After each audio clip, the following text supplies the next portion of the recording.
Bonjour et bienvenue sur les vitamines du royaume pour cette quatrième capsule, servir les intérêts de Christ. Eh bien, nous avons déjà vu beaucoup de choses. C'est suivre Jésus, marcher dans ses pas, aimer Dieu mettre Dieu à la première place dans notre vie, aimer son prochain comme soi-même, être un ministre de réconciliation et un ambassadeur de Christ. Aujourd'hui, nous allons voir que c'est annoncer la bonne nouvelle et faire des disciples. Matthieu 24, 14 déclare ceci. Cette bonne nouvelle du royaume sera prêchée dans le monde entier pour service de témoignage à toutes les nations, alors viendra la fin. Amen. Il est bien la nouvelle du royaume. Nous passons du royaume des ténèbres au royaume de la lumière. Amen. Du royaume du monde, de Satan, au royaume du Fils de bien-aimé de Dieu, où tout est différent. Amen. C'est ça véritablement, aussi servir les intérêts de Christ et annoncer la bonne nouvelle et faire des disciples. Acte 8, 4 dit, ceux qui avaient été dispersés allaient de lieu en lieu annonçant la bonne nouvelle de la parole. Amen. À l'époque, vous savez, il y avait la persécution pour ceux qui étaient des chrétiens.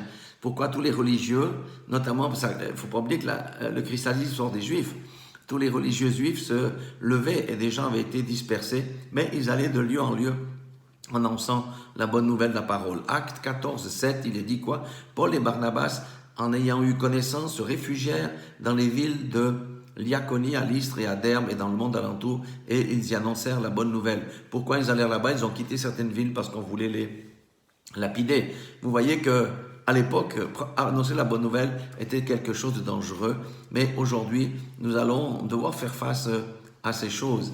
Et Matthieu 28, 19, tout le monde connaît ça. Allez, faites de toutes les nations des disciples, les baptisant au nom du Père, du Fils et du Saint-Esprit, et enseignez-leur à observer tout ce que je vous ai prescrit.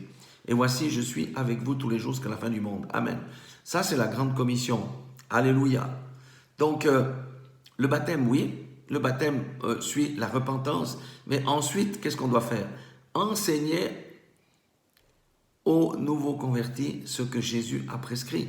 Lui-même peut le découvrir aussi au travers de la lecture de la parole. Et qui nous donne la force de faire cette œuvre merveilleuse? C'est Christ lui-même, parce qu'il a dit, voici, je suis avec vous tous les jours jusqu'à la fin du monde. Voilà, amen, ce que c'est aussi servir les intérêts de Christ.